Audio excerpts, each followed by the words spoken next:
Ishanodaya Scholarship 2026-2027 UGC Scholarship 2026 hello' everyone এই ভিডিঅ'টোত সকলোকে স্বাগতম জনাইছো যিবোৰ ছাত্ৰ ছাত্ৰীয়ে 2026 বৰ্ষত ইউজি কোৰ্সত বিএ বিএসসি এমবিবিএস বা টেকনিক্যাল যিমান আছে যদি ইউজি কোৰ্সত নাম ভৰ্তি কৰিছা এইচএস কমপ্লিট কৰি ইউজি কোৰ্সত নাম ভৰ্তি কৰিছা দেন তোমালোকে এপ্লাই কৰিব পাৰিবা ইশানোদয় স্কলাৰশ্বিপ 2026-2027 আৰু ইয়াৰ বাবে তোমালোকে পাবা 80,000 পাৰ ইয়াৰ প্ৰতি বছৰে 80,000 আৰু এই স্কলাৰশ্বিপটো কোনে প্ৰদান কৰে ইউজিচিএ ইউনিভাৰ্চিটি গ্ৰান্টস কমিশন এনএসপিৰ থ্ৰু দি হয় এনএসপি নেশনেল স্কলাৰশ্বিপ পৰ্টেলৰ থ্ৰু দি হয় বাট কোনে প্ৰদান কৰে ইউজিচিএ প্ৰদান কৰে সো সেইকাৰণে এই ভিডিঅ'ৰ থ্ৰু দি ডিসকাস কৰিবলৈ লৈছো ইচ এণ্ড এভৰি ডিটেইলছ ইনফৰমেশ্যন তোমালোকলৈ দিবলৈ লৈছো কিয়নো সময় আহিছে এপ্লাই কৰাৰ সো সকলোকে বিনম্ৰ অনুৰোধ যে যদি নতুনকৈ আহিছা চেনেলটো সাবস্ক্ৰাইব কৰিবা ভিডিঅ'টো পাৰিলে লাইক কমেন্ট শেয়াৰ কৰিবা আৰু এটা হাইপ দিবা ফাৰ্স্ট অফ অল কথা মই ইন্ট্ৰডাকশন খিনি দিলোৱে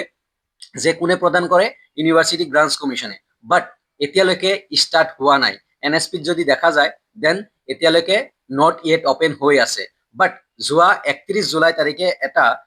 নটিফিকেশন প্ৰদান কৰিছে এটা নটিফিকেশন প্ৰদান কৰিছে এয়া হল নটিফিকেশন আৰু এয়া ইয়াতে লিখিছে এয়া ইউনিভাৰ্চিটি অফ গ্ৰান্টস কমিশন ইউজিচিৰ অফিচিয়েল ফেচবুক পেজ আৰু এই যিটো আছে নটিফিকেশন আছে তাতে লিখা আছে যে ওপেনিং সুন ইউজিচিৰ আন্ডাৰত ইশানোদয় আৰু national scholarship for post graduate national scholarship for post graduate student যিটো ষ্টাডিজ সেই দুটা স্কলাৰশ্বিপ ইউজিচিৰ আন্ডাৰত হয় আৰু সেই দুটা ওপেনিং সুন বুলি লিখিছে soon open for applicant under the national scholarship for post graduate studies আৰু Ishan Uday scholarship for north eastern region so কোনবোৰ ষ্টুডেণ্টে আবেদন কৰিব পাৰিবা বহুতে সুধি আছিলে কেতিয়া এপ্লাই হ'ব সো ওপেনিং সুন মানে আগষ্টত ওপেন কৰি দিব অতি সোনকালে এনএসপি পৰ্টেলত তোমালোকে চাব পাৰিবা আৰু যোনদিনা ওপেন হয় মই নিশ্চয় তোমালোকক জনাম যে আগষ্টত অতি সোনকালে আগষ্টৰ মাহতে অতি সোনকালে তোমালোকলৈ ওপেন কৰিব কোনবোৰ ষ্টুডেণ্টে আবেদন কৰিব পাৰিবা যিবোৰ ষ্টুডেণ্টে এইচএস কমপ্লিট কৰিছা আৰু ডিগ্ৰীত নাম ভৰ্তি কৰিছা ডিগ্ৰীত নাম ভৰ্তি কৰাটো মেন্ডেটৰী এইচএস কমপ্লিট কৰি degree means UG course under graduate কোৰ্সত নাম ভৰ্তি কৰা টু মেন্ডেটৰী যদি তুমি এডমিশন লৈছা নাম ভৰ্তি কৰিছা দেন তুমি এপ্লাই কৰিব পাৰিবা আৰু ওপেন হলে মই জনাই দিম আৰু এতিয়া আহিছো যে কি কি ডকুমেন্টস লাগিব যে লৰা ছোৱালী জেনাৰেল এসসি এসটি ওবিসি কোনে এপ্লাই কৰিব পাৰিব ইচ এণ্ড এভৰি ষ্টুডেণ্টে এপ্লাই কৰিব পাৰিবা each and every category student general হোৱা ওবিসি হোৱা এসটি হোৱা এসসি হোৱা ফিজিক্যালি চ্যালেঞ্জ কোনোবা যদি আছা 100% এপ্লাই কৰিব পাৰিবা ইয়াৰ বাবে প্ৰতি বছৰে কিমান দিব 80,000 পাৰ ইয়াৰ 80,000 80,000 পাৰ ইয়াৰ পুৰা 80,000 পাৰ ইয়াৰ 3 বছৰ বৰ্তমান 3 বছৰ দি আছিলে বাট এনইপি সিস্টেমত 4 বছৰ দিব নাই এতিয়ালৈকে সঠিক হোৱা নাই বা এতিয়ালৈকে ইনফৰমেশন আহা নাই বাট 3 বছৰ যদি সিলেক্ট হোৱা যদি তোমাৰ মেৰিট লিষ্টত সিলেকশন হয় দেন 3 বছৰ এটলিষ্ট 3 বছৰ কনফাৰ্ম যে তুমি পাবা আৰু ইয়াৰ বাবে আবেদন কলৈ আগষ্টত হ'ব আৰু তোমালোকে এতিয়া যিসকলৰ মই প্ৰিফাৰ কৰিম যিসকলৰ 80 এণ্ড এবভ পাৰ্চেন্টেজ আছে তোমালোকে ইশানোদয় কৰা মোৰ প্ৰিফাৰেন্স যিসকল ভাইটি ভণ্টিৰ যিবোৰ ষ্টুডেণ্টৰ 80 এণ্ড এবভ এইচএছৰ পাৰ্চেন্টেজ মেটাৰ কৰে মেৰিট বেচিছত হয় ইশানোদয় স্কলাৰশ্বিপটো টোটেলি কথাখিনি ভালদৰে শুনিবা ইশানোদয় স্কলাৰশ্বিপ টোটেলি মেৰিট বেচিছত হয় কিবা কেতিয়াবা কাষ্ট মেটাৰ কৰে কেতিয়াবা ঘৰৰ ইনকাম মেটাৰ কৰে ইয়েস ঘৰৰ ইনকাম মেটাৰ কৰে বাট এটা ইনকাম ধৰি দিয়া হৈছে বিলো 4.5 লাখ তোমাৰ ঘৰৰ ইনকাম বিলো 4.5 লাখ হ'বই লাগিব তেনেহলে দেন তুমি এপ্লাই কৰিব পাৰিবা যদি তোমাৰ ঘৰৰ ইনকাম বিলো 4.5 লাখ আছে দেন তুমি এপ্লাই কৰিব পাৰিবা আদাৰৱাইজ তুমি এপ্লাই কৰিব নোৱাৰিবা ইনকাম সাৰ্টিফিকেট মেন্ডেটৰী সেইকাৰণে ইনকাম সাৰ্টিফিকেট মেন্ডেটৰী সো যিসকলৰ হাই আছে তোমালোকে এপ্লাই কৰিব নোৱাৰিবা এপ্লাই কৰিলেও ৰিজেক্ট হ'ব যদি 4.5 ৰ ওপৰত আছে এবভ আছে দেন কৰিব নোৱাৰিবা so general SC ST OBC যিমান ষ্টুডেন্ট আছা সকলোৱে এইচএস কমপ্লিট কৰিছা এণ্ড ডিগ্ৰীত নাম ভৰ্তি কৰিছা এপ্লাই কৰিব পাৰিবা আৰু ঘৰৰ ইনকাম কিমান হ'ব লাগিব ফেমিলি ইনকাম তোমাৰ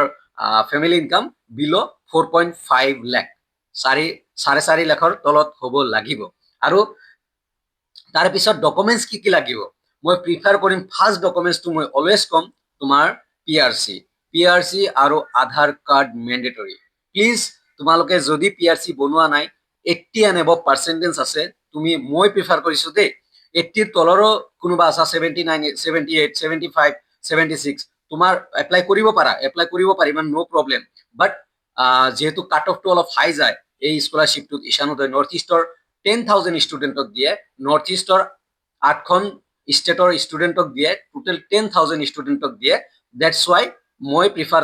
কৰো যে 80 এণ্ড এবভ পাৰ্চেণ্টেজ আছে যদি 2026 বৰ্ষত এইচএছ কমপ্লিট কৰি ডিগ্ৰীত নামভৰ্তি কৰিছা 80 এণ্ড এবভ পাৰ্চেণ্ট আছে এবভ মিনছ 80 ৰ পৰা 100 লৈকে যদি আছে দেন এপ্লাই কৰা চান্স যিমান পাৰ্চেণ্ট হাই হ'ব তোমাৰ পোৱাৰ চান্স বা মেৰিট লিষ্টত নাম অহাৰ চান্স সিমান হাই থাকিব চ' তাৰে তলৰখিনি তোমালোকে কৰিব পাৰা এজ ইউৰ উইচ তোমালোকে কৰিব পাৰা নো প্ৰব্লেম চ' তোমাৰ ঘৰৰ ইনকাম কলো 4.5 লাখ আৰু তোমাৰ ডকুমেণ্টছ এতিয়া ডকুমেণ্টছ খিনি আহিছো যেহেতু অতি সোনকালে এপ্লাই ষ্টাৰ্ট হৈ যাব চ' ডকুমেণ্টছ খিনি লাগিব তোমালোকে কি বনাবা পিআৰচি খন বনাই ৰাখিবা যদি পিআৰচি আছে দেন ওকে আৰু বনাব নালাগে সেই পিআৰচি ইউজ কৰিবা পিআৰচি কিয় কৈছো বহুত ষ্টুডেণ্ট যোৱা বছৰ কি হৈছে পিআৰচি নিদিয়াৰ কাৰণে ডমিচাইল দিছিলে ডমিচাইল পিআৰচি দিয়াৰ কাৰণে ৰিজেক্ট হৈছে বহুত ষ্টুডেণ্ট ৰিজেক্ট হৈছে মই হেল্প কৰা এজন ল'ৰা আছে 88% আৰু 89% দুইজন ৰিজেক্ট হৈছে মই বাৰে বাৰে কৈছিলো যে পিআৰচি দিয়া ডমিচাইল নিদিবা এনি হাও পিআৰচি বনোৱা কিবা কাৰণত বনাব পৰা নাছিলে তথাপিও ডমিচাইল দি এপ্লাই কৰিছিলে বাট নহল ৰিজেক্ট হল চ' তোমালোকে যিসকল ষ্টুডেণ্টে যিবোৰ ষ্টুডেণ্ট মানে যিবোৰ ভাইটি ভণ্টি আছা যে 80 এণ্ড এবভ পাৰ্চেণ্টেজ আছে 85 89 92 93 প্লিজ পিআৰচি ৰাখিবা নেক্সট আধাৰ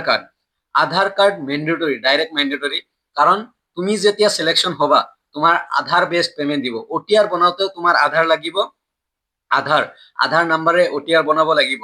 ওটিআৰ বনাওতে তোমাৰ আধাৰ লাগিব আৰু যেতিয়া তুমি পেমেন্ট পাবা আধাৰ বেছড পেমেন্ট মিন্স ডিবিটি ফৰ্মত ডাইৰেক্ট বেনিফিট ট্ৰান্সফাৰত তোমাক পেমেন্ট দিয়ে ডিবিটি ফৰ্মত চ' আধাৰ মেণ্ডেটৰী চ' আধাৰ লগত কি হ'ব লাগিব আধাৰ লগত এখন বেংক একাউণ্ট লিংক হৈ থাকিব লাগিব তোমাৰ আধাৰ লগত যোনখন একাউণ্ট মেপ হৈ আছে বেংক একাউণ্ট মেপ হৈ থাকিব লিংক হৈ থাকিব সেই একাউণ্টত তোমাক পইচা দিব মেপ হোৱাটো মেণ্ডেটৰী তোমাৰ বেংক একাউণ্ট এটা আধাৰ লগত মেপ হৈ থকাটো মেণ্ডেটৰী চ' তোমালোকে এইটো কাম কৰি ৰাখিবা আধাৰ লগত যোনখন একাউণ্ট মেপ আছে বা লিংক আছে সেইটো ভালকে লিংক আছে না নাই সিডেড আছে না নাই এবাৰ চেক কৰিবা বেংকৰ পৰা আৰু তাৰ পিছতে এপ্লাই কৰিবা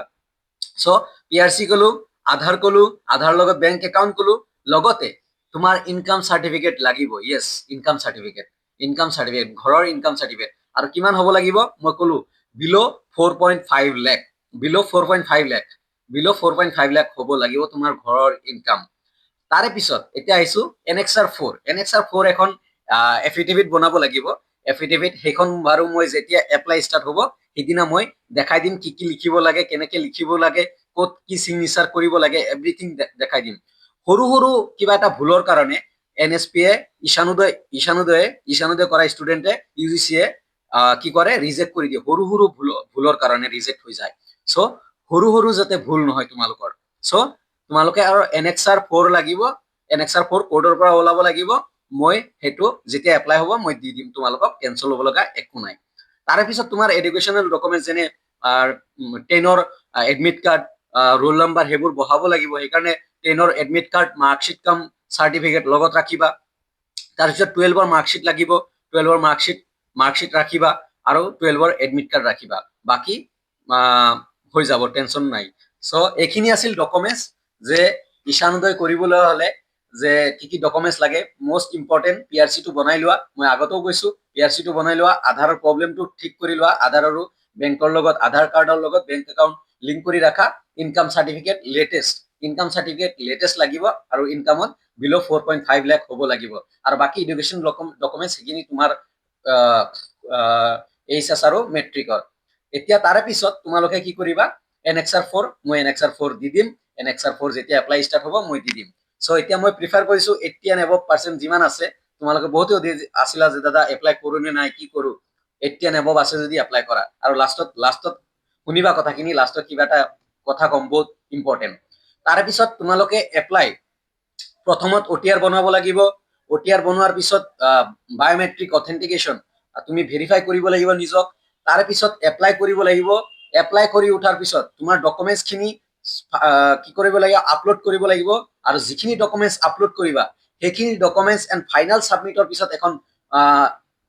PDF ওলাব বা এটা পেজ ওলাব এখন, সেই পেজৰ সৈতে গোটেইখিনি ডকুমেণ্টছ, তোমাৰ ইনকাম চাৰ্টিফিকেট, তোমাৰ PRC,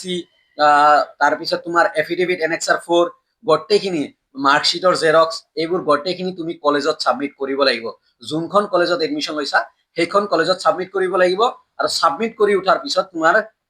কি হ'ব, ভেৰিফিকেশ্যন হ'ব, ইনষ্টিটিউট ভেৰিফিকেশ্যন। কলেজৰ নোডেল অফিচাৰে তোমাৰ ইনষ্টিটিউট ভেৰিফিকেশ্যন কৰিব। ইনষ্টিটিউট ভেৰিফিকেশ্যন হৈ যোৱাৰ পিছত তোমাৰ কি হ'ব, ষ্টেট লেভেলত যাব, ষ্টেট লেভেল ভেৰিফিকেশ্যন হ'ব। তাৰ পিছত মেৰিট লিষ্ট, তাৰ পিছত পেমেণ্ট, বাকী পিছত কম। জাষ্ট তোমালোকে যেতিয়া এপ্লাই হ'ব, এপ্লাই কৰিবলৈ চেষ্টা কৰা ফাৰ্ষ্টত, তাৰ পিছত কলেজত ছাবমিট কৰা। ইনষ্টিটিউট লেভেলত যদি ভেৰিফিকেশ্যনত কিবা প্ৰব্লেম হয়, কিবা ডিফেক্টিভ হয়, কিবা ৰং হয়, দেন অপৰচুনিটি এটা পাবা ঠিক কৰিবলৈ। ডিফেক্টিভ যদি হয় দেন অপৰচুনিটি পাবা। চ' ইনফৰমেশ্যনখিনি কেনেকুৱা লাগিছে জনাবা। UGCয়ে ইতিমধ্যে নটিফিকেশ্যন দিছে অতি সোনকালে, অতি সোনকালে অপেন হ'বলৈ গৈ আছে ঈশানোদয়ৰ কাৰণে আবেদন। চ' বি ৰেডি ষ্টুডেণ্ট যিমান আছা, আৰু তোমালোকে যিসকলে ঈশানোদয় 80 এণ্ড এবভ % আছে, ঈশানোদয় কৰিম বুলি ভাবিছা, প্লিজ তোমালোকৰ যদি পাৰ্চনেলি গাইড লাগে, কোনো পইচা নালাগে, ফ্ৰী অফ কষ্ট, টেনশ্যন ল'ব লগা নাই, ফ্ৰী অফ কষ্ট মই গাইড কৰিম, টেনশ্যন ল'ব লগা নাই। তোমালোকে 700, ডেছক্ৰিপশ্যনত ফোন নাম্বাৰ দিয়া আছে, হোৱাটছআপ অনলি, ন' কল, হোৱাটছআপ অনলি, ডেছক্ৰিপশ্যনত ফোন নাম্বাৰ দিয়া আছে। প্লিজ এটা মেছেজ দিবা, দাদা মই 2026 বৰ্ষত ঈশানোদয় কৰিম, মোৰ পাৰ্চেণ্টেজ ইমান, মোক মেছেজ কৰিবা, নিশ্চয় মই তোমাক ষ্টেপ বাই ষ্টেপ গাইড কৰিবলৈ চেষ্টা কৰিম, নিশ্চয় কৰিম। Okay, thank you everyone. ভিডিঅ'টো ভাল লাগিলে লাইক, কমেণ্ট, শ্বেয়াৰ কৰিবা। অতি সোনকালে হ'বলৈ গৈ আছে ঈশানোদয়ৰ এপ্লাই, ইউনিভাৰ্চিটি গ্ৰাণ্টছ কমিশ্যন ইতিমধ্যে আপডেট দিছে। ধন্যবাদ। এই ভিডিঅ'টো ইমানতে অন্ত কৰিছো। NSP পৰ্টেলৰ থ্ৰুদি এপ্লাই হ'ব, এইটোও কৈ দিছো। বাট কোনে দিব? UGCয়ে প্ৰদান কৰিব স্কলাৰশ্বিপ 80,000 পাৰ ইয়াৰ। প্লিজ এটা ৰিকুৱেষ্ট থাকিল সকলোলৈ, তোমাৰ ফ্ৰেণ্ডছবোৰক ভিডিঅ'টো শ্বেয়াৰ কৰিবা, যাতে সকলোৱে গম পায় যিবোৰ ষ্টুডেণ্টৰ ভাল পাৰ্চেণ্ট সিহঁতে যাতে এপ্লাই কৰিব পাৰে। ধন্যবাদ।